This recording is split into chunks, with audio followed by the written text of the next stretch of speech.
تم پر روزے فرض کیے گئے. کتب علیکم الصیام, تم پر روزے فرض کیے گئے. کما کتب علی الذین من قبلکم, جیسا کہ تم سے پہلے والوں پر روزے فرض کیے گئے تھے. لعلکم تتقون, تاکہ تم متقی ہو جاؤ, پرہیزگار ہو جاؤ. تو روزے جو رکھتے ہیں ہم کہ فجر کا وقت شروع ہونے سے 5 منٹ پہلے سحری ختم کر دیتے ہیں اور مغرب کا وقت شروع ہونے کے بعد 1-2 منٹ کے بعد ہم افطار کرتے ہیں. تو یہ دن بھر جو روزہ ہے, کھانا پینا اور جماع سے رکنا, بیوی کے قریب جانے سے رکنا, اس کا نام روزہ ہے. کہ اپنے آپ کو کھانے پینے سے روکنا. تو حلال چیز بھی ہمارے لیے حالت روزے میں حرام ہو گئی. کھانا حلال ہے, پانی حلال ہے, تمام حلال چیزیں ہیں. تو یہ تمام حلال چیزیں روزے کی حالت میں حرام ہو گئی. کیوں؟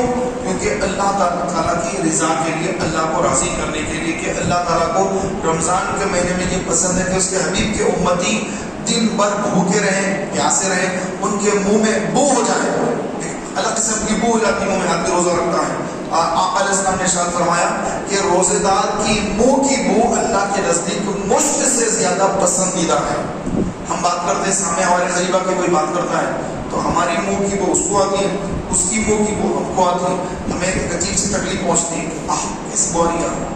لیکن یہ بو اللہ کے نزدیک مشک اور عنبر سے بھی زیادہ اللہ کو محبوب ہے کہ یہ میرا بندہ میری رضا کے لیے, مجھے راضی کرنے کے لیے اس بندے نے روزہ رکھا.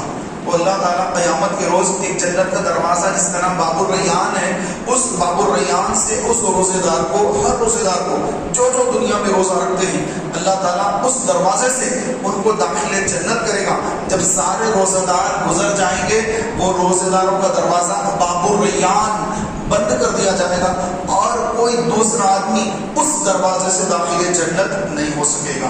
تو اسپیشل دروازہ, خاص دروازہ روزے داروں کے لیے جنت میں انٹری کا, جنت میں داخلے کا, جنت میں دخول ہونے کا ایک خاص دروازہ اللہ نے بنایا ہے. اور اس دروازے کا نام ریان ہے. باب عربی میں دروازے کو کہتے ہیں, باب الریان, ریان کا دروازہ. تو باب الریان جو دروازہ ہے, اس دروازے سے قیامت کے روز مسلمان روزہ دار داخل جنت ہو جائیں گے. یہ روزہ رکھنے سے تقویٰ پیدا ہوتا ہے. اللہ فرما رہا کہ تمہارے اندر تقویٰ پیدا ہو. یہ روزے اس لیے ہے کہ تم متقی ہو, تم پرہیزگار ہو جاؤ. تو پرہیزگار متقی سے کیا ہو رہا کہ اللہ نے جن حرام چیزوں کو بتایا کہ یہ حرام ہے, قرآن نے اور آقا علیہ السلام نے جن چیزوں کو حرام بتایا, ان حرام کردہ شریعت کی چیزوں سے اپنے آپ کو بچانا اور اللہ کو راضی کرنا, یہ تقویٰ ہے. کہ ہر وہ چیز سے بچے بندہ, جھوٹ سے بچے, چغلی سے بچے, غیبت سے بچے, ماں باپ کی نافرمانی سے بچے, حرام کاروبار, حرام روزگار سے بچے, حرام روپیہ کمانے سے بچے. تو یہ تقویٰ ہے, پرہیزگاری ہے. آنکھ کی حفاظت کرے کہ جہاں بولے آنکھ سے دیکھ رہا ہے, یہ دیکھ رہا ہے, وہ دیکھ رہا ہے, دل کو سکون مل رہا ہے کہ یہ گندی چیزیں دیکھو, یہ ننگی چیزیں دیکھو, تو دل کو خوشی ہو رہی, شیطان خوش ہو رہا ہے, شیطان کہہ رہا ہے کہ ہاں یہی دیکھ, یہی دیکھ. تو اب لگا ہوا انسان گندگی دیکھ رہا ہے, بدنگاہی کر رہا ہے, گانے گا رہا ہے, گانے سن رہا ہے, فلمیں ڈرامے دیکھ رہا ہے, کون ویب سائٹس پر جا کر گندی تصویریں, گندے جو ہے نوز باللہ گندے سین دیکھ رہا ہے. تو یہ تقویٰ نے, پرہیزگاری نہیں, یہ حرام کاری ہے. اور ہر حرام کام جہنم میں لے جانے والا عمل ہے. تو جب بندہ روزہ رکھتا ہے تو اس کے ہاتھ میں موبائل ہے یا اس کے ہاتھ میں کوئی ایسی چیز ہے, لیپ ٹاپ وغیرہ ہے, تو اس پہ بھی اگر کوئی غلط چیز آتی ہے تو وہ رک جاتا ہے, ارے میں تو روزے سے ہوں, رمضان کا مہینہ ہے, مجھے یہ غلط چیز نہیں دیکھنا ہے, یہ گانا, یہ گندی ننگی تصویر, یہ ویڈیو, یہ مجھے نہیں دیکھنا ہے, کیونکہ مجھے اللہ دیکھ رہا ہے کہ میں حالت روزے میں ہوں. تو یہ تقویٰ اور پرہیزگاری اس کو کب مل رہی ہے؟ جب وہ روزہ رکھتا ہے. جب روزہ کا مہینہ ختم ہو, ماہ سیام رمضان کا مہینہ ختم ہو جائے, تو اب اس کے بعد بھی اس کے سامنے کوئی ننگی گندی تصویر آئے تو اس کے 1 مہینے کا جو اس کا تقویٰ تھا, پرہیزگاری تھی, مسجد میں اعتکاف میں بیٹھا, اللہ کے گھر میں بیٹھا, دل میں نور پیدا ہو گیا. اب یہ گندی چیزیں تو فوراً ہٹا دے گا کہ نہیں, میں نے یہ نہیں دیکھنا ہے. اس سے دیکھنے سے میرا رب ناراض ہوتا ہے کہ میں نہیں دیکھوں گا, میں یہ نہیں سنوں گا. کیوں؟ اس کے اندر تقویٰ پیدا ہو گیا. اللہ تعالیٰ فرما رہا ہے کہ لعلکم تتقون, کہ تم متقی ہو جاؤ, تم پرہیزگار ہو جاؤ. اس لیے اللہ نے تم پہ روزے فرض کیے, جیسے تو اس سے پہلے والوں پر بھی فرض تھے, تاکہ تم متقی اور پرہیزگار ہو جاؤ. تو روزہ رکھنے سے مقصد یہ حاصل ہوتا ہے کہ انسان کو تقویٰ اور پرہیزگاری حاصل ہوتی ہے. ایک بھوکے کی پیاس محسوس ہوتی ہے کہ انسان جب بھوکا ہے اور اب روٹی مانگ رہا ہے کہ مجھے کھانا کھلا دو, ہوٹل میں بٹھا کے مجھے کھانا کھلا دو, فقیر آیا, آپ کا پیٹ بھرا ہوا ہے, آپ کو محسوس نہیں ہوگا کہ غریب کی بھوک کیا ہوتی ہے. اس کے پاس کسی کے پاس کپڑا نہ ہو، تن چھپانے کے لیے کپڑا پھٹا ہوا ہے، لباس اس کے پاس نہیں ہے، تو اس کو احساس نہیں ہوتا ایک اچھے آدمی کو جس کے پاس بہت سارے کپڑے ہوں کہ پھٹے کپڑا پہنا ہوا جو آدمی کی جو تکلیف ہے وہ محسوس نہیں کر سکتا، بھوک محسوس نہیں کر سکتا جب تک وہ خود بھوکا نہ ہو۔ تو ہم رمضان میں جب بھوکے رہتے ہیں تو ہمیں احساس ہوتا ہے کہ یار بھوک کیا چیز ہے، انسان کیسے بھوک کو برداشت کرے، پیاس کیسے برداشت کرے۔ تو پھر انسان کو احساس ہوتا ہے کہ واقعی اگر کوئی مسلمان بھوکا ہے، کوئی انسان بھوکا ہو، کیونکہ ہر سی روح پر خرچ کرنے پر اللہ ثواب عطا فرماتا ہے، چاہے وہ مسلمان کی روح ہو یا کسی بھی روح، جاندار ہو، انسان یا جاندار یا جانور، حیوان یا چرند پرند جو بھی بھوکے ہیں تو ان کو جو کھلاتا ہے اللہ اس سے راضی ہوتا ہے۔ یہ نہیں دیکھا جائے گا کہ بھائی مسلمان کوئی کھلا رہا ہے، بھائی مسلمان کو کھلا تو ثواب ہے۔ اسی طرح کسی بھی مذہب کا آدمی ہے، بھوکا ہے، تو بس یہ فرمایا گیا کہ بھوکوں کو کھلاؤ، بھوکوں کو کھلاؤ، سلام کرو، مسلمانوں کو سلام کرو، بھوکوں کو کھلاؤ، سلامتی سے داخل جنت ہو جاؤ گے۔ تو جو بھوکا ہے اس کو کھلاؤ۔ تو آدمی بھوک کی شدت کو جب محسوس کرتا ہے رمضان کے مہینے میں، جب اس کو بھوک لگتی ہے، عصر کا وقت ہے، ظہر کا وقت گزر گیا، دوپہر کا لنچ ڈنر کا اس کا لنچ کا ٹائم تھا، چلے گا لنچ کا ٹائم، اب بھوک شروع ہو گئی، یہاں تک کہ 3 بج گئے، 4 بج گئے، 5 بج گئے۔ روزانہ تو کھا لیتے تھے کھانا، 2 بجے کھا لیتے تھے، ظہر پڑھ کے کھانا کھاتے تھے، لیکن اب کھانا نہیں کھا رہے ہیں، بھوک محسوس ہو رہی ہے، پیٹ خالی ہے، بھوک لگ رہی ہے۔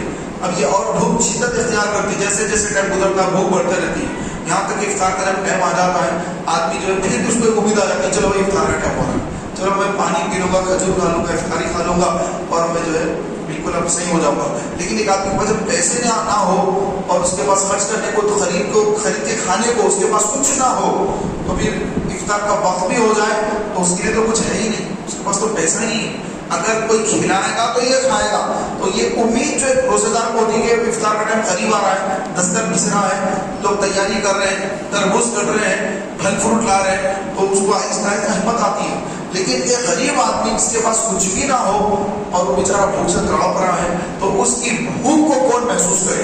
تو اللہ تعالیٰ نے روزے رکھ کر مالداروں کو بھی یہ احساس دلایا کہ دیکھو بھوک کیا چیز ہے، تمہیں تو اس کا احساس نہیں کیونکہ ہم نے تمہیں بہت مال دیا ہے۔ واللہ خیر الرازقین، اللہ تعالیٰ بہترین رزق دینے والا ہے، اللہ تعالیٰ زیادہ رزق دینے والا ہے، جس کو چاہے رزق دے مولا۔ تو جس کو اللہ نے آزمائش میں رکھا اس کی بھوک کیا چیز ہے، ایک مالدار کو اس کا احساس ہو کہ واقعی بھوک بڑی خطرناک چیز ہے۔ انسان جب بھوکا ہوتا ہے تو آقا علیہ السلام نے فرمایا کہ اگر کوئی بھوکا ہے اور 3 دن گزر گئے کچھ کھانے کو نہ ملے تو فرمایا کہ اس کے لیے حرام چیزیں بھی حلال ہو جاتی، جیسے گدھا کھانا حرام ہے، گدھا حرام ہے، شراب حرام ہے۔ لیکن ایک آدمی 3 دن کا بھوکا ہے، 3 دن سے بھوک اور پیاسے تڑپ رہا، جنگل میں ریگستان ہے، راستہ نہیں مل رہا، بھٹک رہا ہے، اب اس کو ایک مردار جو ہے مردار گوشت پڑا ہوا ملا، ایک جو ہے گدھا، مردار گدھا پڑا ہوا ہے، وہ ملا اس کو۔ اب اگر اس کو وہ کاٹ کے جیسا بھی ہو جو کر سکتا وہ کر کے بھون کو کھائے، بھون کر کھائے، جیسا بھی کر کے کھائے، اس کا گوشت کھا لے، اس کے لیے جائز ہے کہ وہ کھا لے۔ اور شراب پڑی ہوئی ایک بوتل رکھی ہوئی شراب کی، یا کوئی شراب دے دے یہ پی لے، اور بولے کہ نہیں یہ تو حرام ہے میں نہیں پیوں گا چاہے مر جاؤں گا، یہ حرام ہے، گوشت گدھے کا گوشت کھانا حرام ہے، میں نہیں کھاؤں گا مر جاؤں گا۔ تو اگر وہ حرام گوشت، وہ حرام شراب اگر نہیں پیے گا، مر جائے گا، تو وہ مرنے والا خود گناہگار ہو جائے گا۔ اس کو اپنی جان بچانے کے لیے 3 دن کہہ رہا ہو، 3 دن گزرنے کے بعد وہ حرام چیزیں اس کے لیے حلال ہو جاتی ہے، وہ حرام چیزیں بھی کھا کر وہ اپنی جان کو بچائے گا۔ اگر جان کو نہیں بچائے گا، جان کو ضائع کر دے گا، مر جائے گا، حرام نہیں کھا کر اگر مر جائے گا تو اللہ کے پاس گناہگار ہوگا۔ تو یہ بھوک ایسی خطرناک چیز ہے کہ حرام چیزیں بھی 3 دن گزرنے کے بعد اس پر حلال کر دی جاتی ہیں۔ تو روزے دار کو یہ احساس دیا جا رہا ہے کہ تم تو پیٹ بھر کھا رہے ہو، لیکن دنیا میں جو مسلمان غریب ہیں، جن کے بچے بھوکے ہیں، جن کے گھروں میں چولہا نہیں جلتا، جن کے گھروں میں کھانا نہیں ہے، آٹا نہیں ہے، چاول نہیں ہے، بیمار ہے، کمانے والا بیمار پڑ گیا، اس کا حادثہ ہو گیا، اس کے پیر کٹ گئے، وہ گھر میں بیچارہ پڑا ہوا ہے، ایک کمانے والا ہے، چھوٹے بچے ہیں اور بچوں کی ماں ہے، صحیح والدین ہے، ایک کرنے والا تھا، وہ بیچارہ کرنے والا بیمار پڑ گیا۔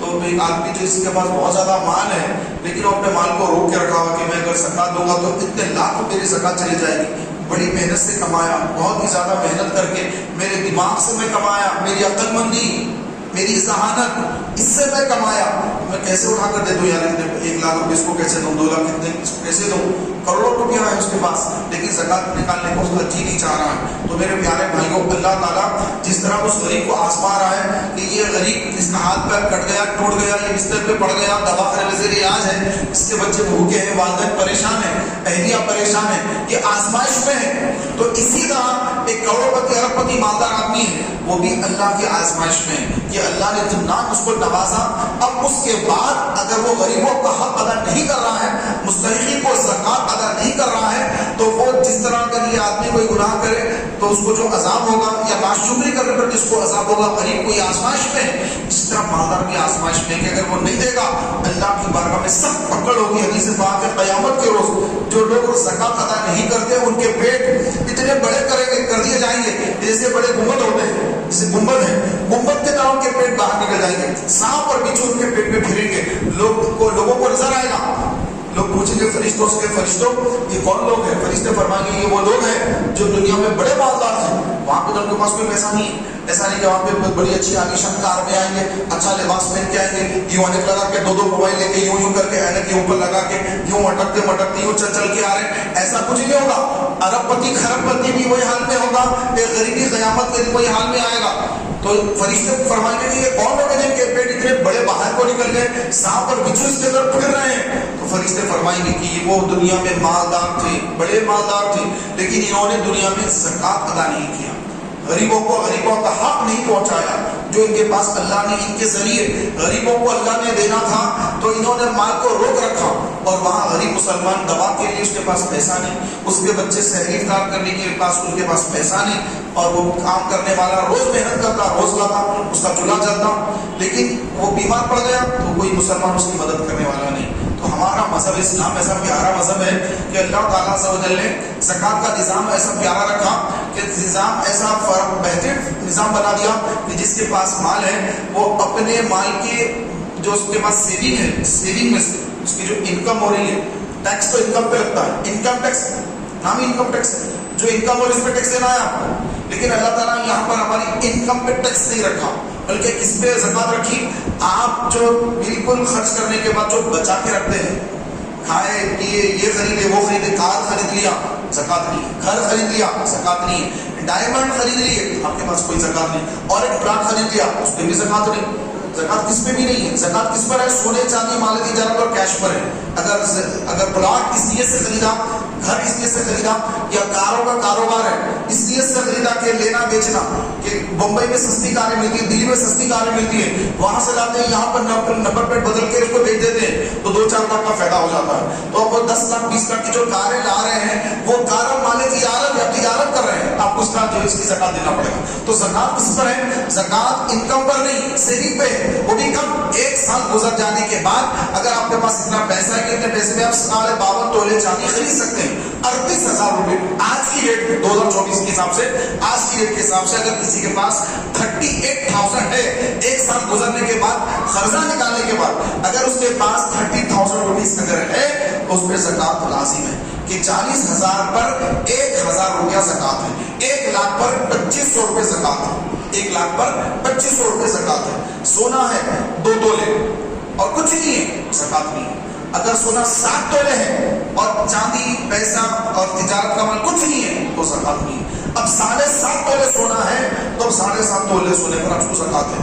آپ سونا خریدنے جا رہے ہیں 60,000 سے مل رہا، بیچنے جا رہے ہیں 50,000 سے بکتا ہے، خریدیں گے تو 60 میں، اب بیچنے کے لیے بیچ کے جو ہے عمرے پہ جا رہا ہوں میں، سونا بیچ رہا ہوں، یا بچی کی شادی ہے یا اور کوئی کام ہے، قرضہ ہو گیا، کچھ بھی ہے، سونا بیچتے جا رہے ہیں تو آپ کو وہ ریٹ میں نہیں بکے گا جو ریٹ میں آپ خریدتے ہیں، خریدنے کا ریٹ الگ ہے، جب آپ بیچنے جاتے ہیں تو ریٹ الگ ہوتا ہے، آپ بیچنے جائیں گے تو کم قیمت میں وہ لیتے ہیں، بیچتے ہیں 60 میں، خریدتے ہیں 50 میں، کچھ کم پڑ کے، تو یہ جو قیمت آپ کی اس وقت ہے مارکیٹ کی ویلیو کے حساب سے، خریدے تھے جب 5,000 روپے تولا تھا، اب ہو گیا 60,000 روپے تولا، بیچنے جائیں گے تو 50 سے ہوگا، تو اگر غریب آدمی بیچنے جا رہا ہے تو اس کو 50,000 کے سب سے وہ زکات نکالے گا کہ بھائی اب یہ 50,000 اس کا ریٹ ویلیو ہے اس کی مارکیٹ میں، اب ایک بات 8 تولے سونا ہے، زکات واجب ہے، تو پھر اب کیا حساب سے نکالے؟ 60 سے نکالے کہ 50 سے نکالے؟ کیونکہ غریب آدمی زیادہ نکال نہیں سکتا تو 50,000 کے حساب سے نکالے، ایک مالدار ارب پتی خرب پتی ہے، وہ زکات نکال رہا ہے، تو اس کو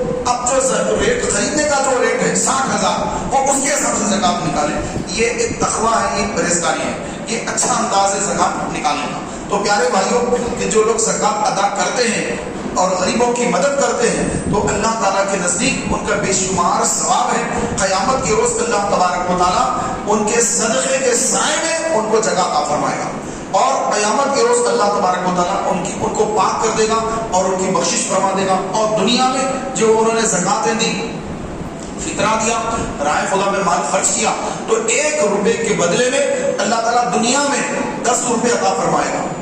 ٹائم لگتا ہے، ہمیں پتہ نہیں چلتا کہ کب آ رہے ہیں، لیکن اللہ کے پاس لکھ دیا جاتا ہے کہ اس نے اتنے پیسے خرچ کیے، اب اس کو اتنا دنیا میں پیسہ دینا ہے. وہ وقت آتا ہے، پھر بندے کے پاس وہ پیسہ آ جاتا ہے وقت. ایسا نہیں کہ وہ دیتی ہوں آ جائے، اللہ تعالیٰ حکمت سے، اپنی حکمت سے اللہ تعالیٰ اس کو عطا فرماتا ہے، لیکن دیتا ضرور ہے، لیکن دیر سے دیتا ہے، لیکن دیتا ضرور ہے. تو یہ دنیا میں 10 گنا زیادہ ریٹرن آنے والا ہے. آپ 1 روپیہ بھی دیں گے اللہ کی راہ میں، وہ 10 روپے پلٹ کے آپ کو آئیں گے. تو ایک تو آپ کا تھا، 9 آپ کو ایکسٹرا آ گئے. یہ آخرت کا جو ثواب ہے وہ بے شمار ہے، بے شمار ہے. قیامت کے روز مرنے کے بعد بندہ تمنا کرے گا، کاش کہ مجھے اللہ تھوڑی مہلت دیتا. جب موت آتی، انسان کا وقت قریب آ جاتا، موت آتی تو انسان تمنا کرتا، کاش مجھے اللہ تھوڑی مہلت دیتا تو میں صدقہ دیتا، میں بھی صدقہ دیتا اور نیکوں میں ہوتا. یہ نہیں کہہ رہا کہ میں بھی نماز پڑھتا، میں بھی روزہ رکھتا، کہ اللہ تھوڑی مہلت دیتا تو میں نماز پڑھ لیتا، قرآن پڑھ لیتا، تیرا ذکر کر لیتا اور کچھ نیک کام کر لیتا. نہیں، بندہ کیا کہہ رہا، قرآن فرما رہا ہے، بندہ کہے گا اے اللہ تو نے مجھے تھوڑی مہلت اور کیوں نہ دی کہ میں بھی صدقہ دیتا اور نیکوں میں ہوتا، میں بھی صدقہ دیتا. کیونکہ اس کو پتا چلتا مرنے کے بعد کہ صدقے کا جو ثواب ہے یہ بہت زیادہ ہے. جب وہ دیکھتا ہے اتنا زیادہ ثواب صدقے کا ہے، کاش مجھے تھوڑی اور مہلت ملتی نا، میں بھی خوب صدقہ دے دیتا، صدقہ دے کے میں بھی نیکوں میں ہوتا. اب یہ آپ کو وقت ملا ہوا ہے، یہ وہی وقت ہے جو آپ کو ملا ہوا ہے. تو اس وقت کی بندہ اس وقت کی قدر نہیں کرتا ہے. موت کا وقت آتا ہے، اب بولتا ہے کہ اے اللہ تو نے مجھے مہلت تھوڑی اور مہلت کیوں نہ دی. 50 سال کی عمر میں موت ہے تو یہی کہے گا، 60 سال کی عمر میں موت ہے تو یہی کہے گا کہ مولا تھوڑی مہلت کیوں نہیں دیا مولا.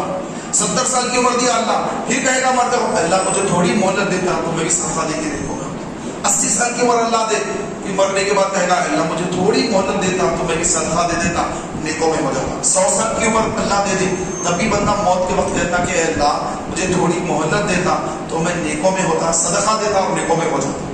تو میرے پیارے بھائیوں، انسان کی فطرت ہے کہ جب تک وہ زندہ رہتا ہے وہ یہ سوچتا ہے کہ ابھی تو بہت زندگی باقی ہے، بعد میں دیں گے، کل دیں گے، پرسوں دیں گے. لیکن وہ دیتے دیتے یہاں تک کہ موت کا فرشتہ سامنے آ جاتا ہے. اب وہ جب روح نکلتی ہے تو کہتا کہ مولا تو مجھے مہلت نہیں دیا، مولا تھوڑی مہلت دیتا تو میں بھی صدقہ دے دیتا، نیکوں میں ہوتا. وہ مال میرا کس کام کا، سب کچھ ختم ہو گیا، اتنی محنتوں سے کمایا تھا، سب چھوڑ کے جا رہا ہوں. اگر مجھے تھوڑی مہلت ملتی نا تو میں بھی صدقہ دیتا. تو کیا اللہ یہ کہے گا ہاں میرے بندے تجھے تھوڑی مہلت دے رہا ہوں. تو یہ مہلت اللہ بغیر مانگے کے دیا ہے، بغیر مانگے کے یہ مہلت ہی ہماری، یہ مہلت ہے تو کیا ہے، مہلت ہے. یہ مہلت کو ہم نہیں سمجھ رہے ہیں، یہ مہلت ہے لیکن ہم کو سمجھ میں نہیں آ رہا، اور شیطان سمجھنے نہیں دے رہا. رمضان ہے لیکن شیطان تو بند ہے، لیکن ہمارا نفس ہمیں سمجھنے نہیں دے رہا کہ یہ ہماری مہلت کی گھڑیاں چل رہی ہے. جو کچھ ہمارے پاس ہے اس کو اللہ کے نام میں صدقہ کر رہے ہیں، جو ہم پر واجب اللہ نے رکھا ہے کہ یہ بندہ، یہ تمہارے پاس جو اتنا زیادہ مال ہے اس میں سے اتنے لوگوں کا اتنا حصہ ہے. شریعت کس کو مالدار بولتی ہے؟ آپ کسی کو دیکھے ہوتے رہے وہ سیٹ ہے، بھائی سیٹ صاحب آپ سیٹ بول رہے ہیں، لیکن شریعت سیٹ کس کو مانتی ہے؟ مالدار، پیسے والا. پیسے والا شریعت کس کو شریعت مانتی ہے کہ یہ پیسے والا ہے؟ شریعت ہر اس بندے کو مالدار مانتی ہے. اللہ رسول اس بندے کو مالدار مانتے ہیں جن کے پاس 52.5 تولے چاندی خریدنے کے لیے جتنا پیسہ درکار ہے اتنا پیسہ جس کے پاس ہے، اللہ اس کے رسول کے پاس، وہ بندہ مالدار ہے، وہ سیٹ ہے، وہ زکات دینے کے قابل ہے، وہ زکات دے سکتا ہے، اس پر زکات اللہ نے فرض کر دی ہے. اب بندہ بولتا میرے پاس تو کچھ بھی نہیں ہے، میں تو غریب ہوں. تیری بولے غریب کی ہے، لیکن اللہ کے پاس تو مالدار ہے، تیرے پر تو زکات واجب ہے. تو میرے پیارے بھائیوں، تو یہ زکات کن کن پر ہے؟ کیونکہ رمضان کا مہینہ لوگ زکات کے مسائل پوچھتے ہیں، تو میں تھوڑی زکات کے اوپر گفتگو فرما کر اپنی بات کو سمیٹ رہا ہوں. محترم بھائیوں، 4 چیزیں ایسی جن پہ زکات ہے. ایک ہے سونا، آپ اس کو ذہن میں رکھ لیجیے. ایک ہے سونا، ایک ہے چاندی، ایک ہے تجارت کا مال، ایک ہے پیسہ، کیش. یہ 4 چیزوں کے علاوہ کسی چیز پر زکوٰۃ نہیں ہے۔ اب زمین ہے، زمین کی 3 قسمیں ہیں۔ ایک ہے وہ زمین جو آپ لے لیے، گھر بنائے، رہ رہے ہیں، اس میں کوئی زکوٰۃ نہیں۔ ایک ہے زمین جو آپ نے لیا، گھر بنایا، کرائے پہ دیا، ہر مہینہ 10 20 50 ہزار کرایہ آ رہا ہے، 1 لاکھ کرایہ، 2 لاکھ کرایہ آ رہا ہے، تو ہر ایک کے گھر کے حساب سے الگ الگ ہوتا ہے، 5000 بھی آتا ہے، کہیں 2 لاکھ بھی کرایہ آتا ہے۔ تو وہ کرایہ جو زمین جس پہ اپنے گھر بنایا، کرائے پہ دیا، تو وہ گھر پہ زکوٰۃ نہیں ہے، وہ جو کرایہ آ رہا ہے وہ کرایہ پر زکوٰۃ ہے۔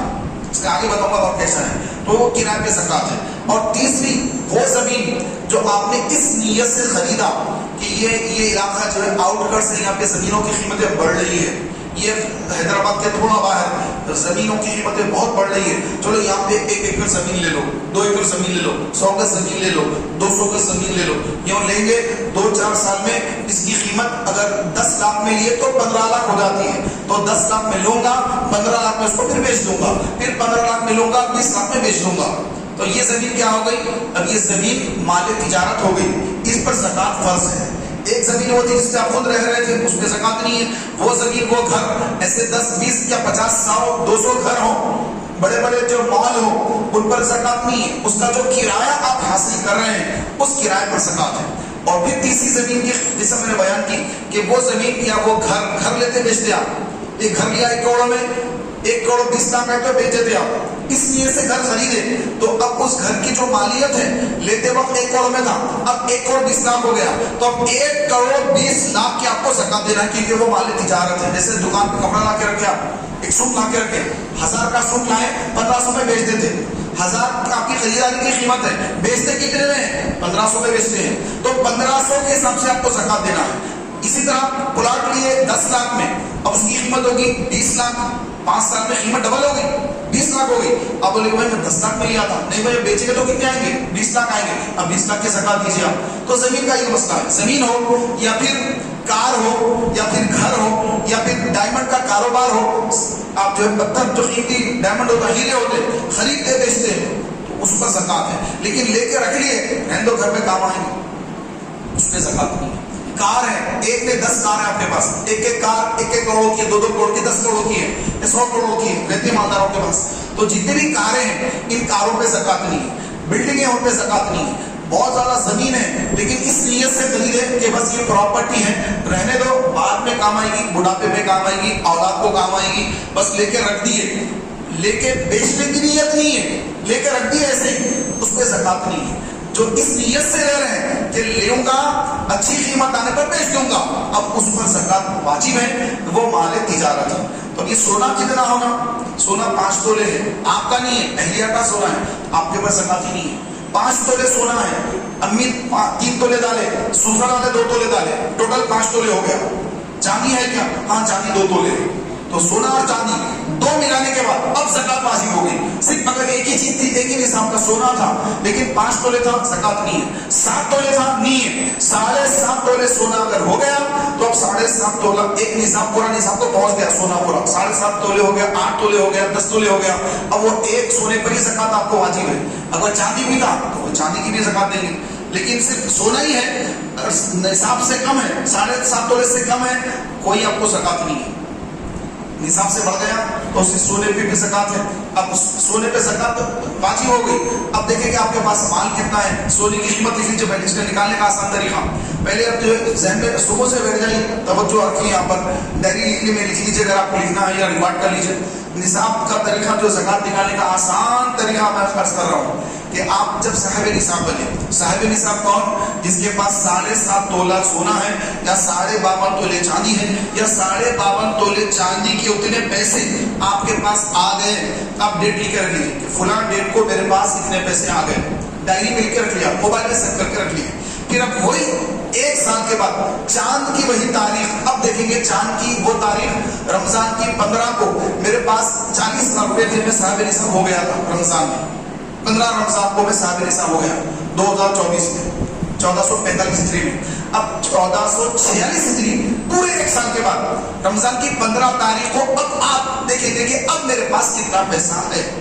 پیسہ کتنا ہے بھائی؟ لکھ دیا اس کو، اتنے پیسے میرے پاس ہیں۔ سونا کتنا ہے؟ میرے پاس تو کچھ بھی سونا نہیں ہے، اہلیہ کے پاس سونا ہے، اس کو انٹری نہیں کریں گے آپ، کیونکہ وہ اہلیہ اس کی زکات دیں گی، آپ نہیں دیں گے. تو آپ لکھیے پیسہ کتنا ہے. اس کے بعد دیکھیے چاندی ہے کہ آپ کے پاس؟ میرے پاس کہاں کا چاندی؟ چاندی تو کچھ بھی نہیں. نیل، گولڈ نیل، سلور نیل. اب تجارت کا مال، آپ کی دکان ہے، ہاں فلاں ٹریڈنگ کمپنی ہے، فلاں ٹریڈرز ہے، فلاں ٹیکسٹائل ہے، فلاں یہ ہے. اب اس میں کتنا مال ہے؟ وہ پورا مال جو مارکیٹ ویلیو ہے اس کے حساب سے پورا مال لکھیں گے، اتنے لاکھ کا، اتنے کروڑ کا مال ہے، کیش اتنا ہے، مال اتنا ہے. ٹھیک ہے، دونوں کا ٹوٹل کر لیے، ٹوٹل آ گیا یہ ہے ٹوٹل. اب قرضہ بھی آپ کو لون بھی لیے تھے جگہ سے، قرضہ ہے، کتنا قرضہ ہے صاحب؟ اچھا قرضہ لکھ دیا اس میں سے وہ قرضہ. اب جو دو چیزوں کی جو اماؤنٹ ٹوٹل آیا وہ ٹوٹل میں سے قرضہ نکال دیں گے. اب قرضہ نکالنے کے بعد اب کتنا پیسہ آپ کے پاس ہے اس پیسے پہ آپ کو زکات دینا ہے. بیچ میں مال آتا جاتا، کرائے ہیں، 10 گھر ہے آپ کے، ہر گھر کا 20,000 روپے کرایہ آتا، تو وہ کرایہ آ رہا بھی، خرچ بھی ہو رہا، اپنی بیٹوں کو دے رہے ہیں، بیٹیوں کو دے رہے ہیں، یہاں خرچ کر رہے ہیں، وہاں خرچ کر رہے ہیں، آ رہا جا رہا. تو اس کا حساب نہیں، آپ کو حساب کب دیکھنا ہے؟ جب 1 سال کمپلیٹ ہو جاتا ہے. اب آپ کو دیکھنا ہے کہ وہ گھر کے کرایے کے کتنے پیسے میرے پاس جیب میں ہے، بینک میں کتنے، وہ بینک میں بھی ہے، وہ بینک میں بھی ہے. تو ٹوٹل جتنا پیسہ آپ کے پاس ہے، کرایہ کا ہو یا کہیں سے بھی آپ کو حلال ذرائع سے آیا ہے، تو پورا پیسہ آپ نے پہلے لکھنا ہے، تجارت کا مال لکھنا ہے، ٹوٹل کرنا ہے، اور ٹوٹل کرنے کے بعد جو آیا فگر اس میں سے آپ کو قرضہ نکال دینا ہے. قرضہ نکالنے کے بعد جتنے پیسے بچ رہے ہیں اس پر ہر 1 لاکھ روپے پر 2500 روپے آپ کو زکات دینا ہے. یہ زکات کا آسان مسئلہ ہے. گھر کے کرایہ آ رہے، ٹینٹ ہاؤس ہے، دیگچے ہیں، بڑے بڑے جو ٹینٹ ہے وہ کرائے پہ دیتے ہیں، اس کا کرایہ آتا ہے، تو اس کرائے پر زکات ہے. وہ بھی کب دیکھیں گے؟ پورا 1 سال گزرنے کے بعد. آ رہا کرایہ، خرچ بھی ہو جا رہا، تو کیا کیسے حساب کریں گے اس کا؟ تو حساب کرنے کا طریقہ یہی ہے کہ جب آپ صاحب نصاب بنے وہ تاریخ سے، پھر اسی چاند کی اسی تاریخ کو 1 سال کے بعد اب آپ دیکھیں گے کہ اب آپ کے پاس کتنا پیسہ ہے. بیچ میں کروڑوں روپیہ آیا یا کروڑ روپیہ گیا، آپ قرضدار ہو گئے، خلاص ہو گئے، کچھ بھی پیسہ نہیں تھا. بیچ میں 6 مہینے کے بعد ایسی حالت ہو گئی کو کچھ بھی نہیں ہے. 1 سال کے بعد دیکھیں تو پھر حالات اچھے ہو گئے، حالات کے پر زکات ہے. پھر بیچ میں ایسا ہو کہ آپ کے پاس 10-20 کروڑ آ گئے، پھر چلے بھی گئے. لیکن جب آپ 1 سال کے بعد حساب دیکھیں گے تو 1 سال کے بعد جو حساب ہوگا اس کے مناسبت سے آپ کو زکات ادا کرنا ہے. یہ دینا کس کو ہے؟ دینا ان کو ہے جو مسکین ہے. مسکین وہ ہے جس کے پاس صرف 1 ٹائم کا کھانا ہے، 1 ٹائم کا لباس ہے، 1 ہی وقت کا لباس ہے، جسم پہ جو لباس ہے وہی لباس ہے اور دوسرا لباس نہیں ہے. غسل کر کے دوسرے کپڑے پہننا چاہ رہا، جمعہ کا دن ہے، دوسرا لباس نہیں ہے. 1 ٹائم کھانا کھا لیا سحری میں، افطار کا کھانا اس کے پاس نہیں ہے، اس کو کہتے ہیں شریعت میں مسکین. وہ مسکین ہے. فقیر وہ ہے کہ جس کے پاس 1 ٹائم نہیں بلکہ 4 ٹائم کا کھانا بھی ہے، 1 لباس نہیں بلکہ 4 لباس ہے، تو اس کے اوپر بھی زکات، اس کو بھی زکات دی جا سکتی ہے، وہ بھی زکات کا مستحق ہے. اور تیسرا کہ جو قرضے میں ڈوبا ہوا ہے، لاکھوں کروڑوں کا قرضہ ہو گیا، قرضہ اتارنے کی اس کو زکات دے سکتے ہیں، تیسرا آدمی. چوتھا مسافر ہے، حالت سفر میں ہے، پیسے ختم ہو گئے، چوری ہو گئے یا کوئی نقصان ہو گیا، پیسے نہیں ہیں، تو اس مسافر کو بھی زکات دے سکتے ہیں کہ وہ اپنے بدن پہنچ سکے. پھر فرمایا کہ جو قیدی ہے، آزاد ہونا چاہتا ہے، غلام ہے، قیدی آزاد ہونا چاہتا ہے، اتنے لاکھ دے دے گا تو آزادی مل جائے گی، اس کو بھی زکات دے سکتے ہیں. یہ تیسرا. 7واں آدمی وہ ہے کہ جو فی سبیل اللہ، اللہ کی راہ میں نکل گیا، تو فی سبیل اللہ جو ہے اس کو بھی زکات دے سکتے ہیں کہ وہ اللہ کی راہ میں اللہ کے دشمنوں سے لڑنے کے لیے نکل گیا، یا قرآن حفظ کرنے کے لیے مدرسے میں داخلہ لے لیا، گھر چھوڑ دیا، آنا جانا نہیں، گھر چھوڑ دیا، مدرسے میں داخلہ لے لیا، تو اس کو زکات دے سکتے ہیں. اسی طرح پیارے محترم بھائیوں کہ جو قرضے میں ڈوبا ہوا ہے اس کو بھی دے سکتے ہیں. عاملین جو زکات کلیکشن کرنے کے لیے نکلتے ہیں، بیت المال میں جمع کرانے کے لیے، زکات وصولی کے لیے نکلتے ہیں، ان کو بھی زکات دی جا سکتی ہے. تو یہ زکات کے مصرف ہے. تو اس میں سب سے پہلا جو ہے اپنا سگا بھائی، سگی بہن، ان کو زکات دیں. سگے بھائی سگے بہن بھائی کو دینے کے بعد خلیرے، ممیرے، چچیرے، تائرے، پھوپھا زاد، مامو زاد، خالہ بھائی، خالہ زاد بھائیوں کو، بہنوں کو زکات دے. اگر وہ مستحق ہیں تو ان کو زکات دے. غیر سید ہو، سید ہو تو سید کو بھی نہیں دے سکتا، تو ان کو زکات دے. اس کے بعد عام مسلمانوں کو زکات دے. دینی مدارس کو زکات دے. یہاں پر تحریک اسلامی کا یہ مرکز ہے، یہاں پہ مدرسہ چلتا ہے، دارالعلوم برکات الحرمین، اور یہاں تحریک اسلامی کا دینی کام ہوتا ہے. تو یہاں پر بھی چاہیں تو آپ دیں کہ یہ دین کے قلعے ہیں، یہاں سے حفاظ علماء نکلتے ہیں. اور یہ دین کی خدمت کرتے ہیں تو اس کا دگنا ثواب ہے. تو زکوٰۃ کا ثواب, دوسرا آپ کے پیسے سے جتنے دینی کام ہو رہے ہیں تو ان دینی کام میں جو دینی کام کر رہے ہیں ان کو بھی ثواب ملے گا, اور جو ان کو آسانی پیدا کر رہے ہیں تو ان کو بھی اللہ تعالیٰ اس کا ثواب عطا فرماتا ہے. تو یہ زکوٰۃ کے مستحقین ہیں. والد کو زکوٰۃ نہیں دے سکتے, والدہ کو زکوٰۃ نہیں دے سکتے, دادا دادی نانا نانی کو نہیں, اور نیچے اولاد در اولاد نسل در نسل نیچے زکوٰۃ نہیں دے سکتے. بیوی شوہر کو نہیں دے سکتی, شوہر اپنی بیوی کو زکوٰۃ نہیں دے سکتا. اللہ تعالیٰ کی بارگاہ میں دعا کہ مولا تبارک و تعالیٰ ہمیں کہنے سننے سے زیادہ اخلاص کا عمل کی توفیق عطا فرمائے. محترم پیارے بھائیوں, 20 رمضان المبارک سے یہاں پر 10 دن کا مصنون اعتکاف ہوتا ہے. 20 رمضان سے 30 رمضان تک 10 دن کا مصنون اعتکاف ہوتا ہے. روزانہ مفتیان کرام کے, علماء کرام کے خطابات ہوتے ہیں, مسئلے مسائل پوچھے جاتے ہیں, فقہی مذاکرہ ہوتا ہے, دین سیکھنے کا موقع ملتا ہے. سحری افطار کے لیے ماشاءاللہ روزانہ سحری کا انتظام, افطار کا انتظام, بہترین انتظام ہوتا ہے. کوئی ٹفن لانے کی ضرورت نہیں ہے گھروں سے, کوئی یہاں فیس پے کرنے کی ضرورت نہیں ہے. مرکز کی جانب سے الحمدللہ سحری اور افطار کا انتظام پاک رقم سے کیا جاتا, زکوٰۃ سے اس کا استعمال نہیں کیا جاتا. تو جو سادات ہیں وہ بھی تشریف لائیں, کیونکہ ان کے پاس ان کو زکوٰۃ لینا جائز نہیں. تو یہاں پر جو کھانا اور جو تیار ہوگا سحری افطاری پاک مال سے تیار ہوتی ہے. تو آپ سب سے میری گزارش, آپ 10 دن کے اعتکاف میں ضرور تشریف لائیے. 20 رمضان اتوار کا دن, آج جمعہ ہے, کل پرسوں سنڈے, اتوار کے دن عصر تک آپ تشریف لا لیں. مغرب سے پہلے تک سنی مرکز میں, اس مسجد اعظم میں, سنی مرکز مسجد گلبانوں میں مغرب سے پہلے ہو سکے تو عصر میں آ جائے, مسجد میں داخل ہو جائے, اعتکاف کی نیت کر لیں. آقا علیہ السلام نے فرمایا کہ جو 10 دن اور 10 رات کا یعنی آخری عشرے کا اعتکاف کرتا ہے, اللہ تعالیٰ اس کو جہنم سے دور کر دیتا ہے اور اس کو 2 حج 2 عمروں کا ثواب عطا فرماتا ہے. شب قدر میں اس کی ہوتی ہے بے شمار ثواب حاصل ہوتا ہے. اللہ تعالیٰ کی بارگاہ میں دعا ہے کہ مولا تعالیٰ مجھے آپ کو کہنے سننے سے زیادہ خلوص کے ساتھ, اخلاص کے ساتھ عمل کرنے کی توفیق عطا فرمائے. آمین بجاہ نبی صلی اللہ علیہ وسلم. اگلی صفوں کو پُر فرما کر سنت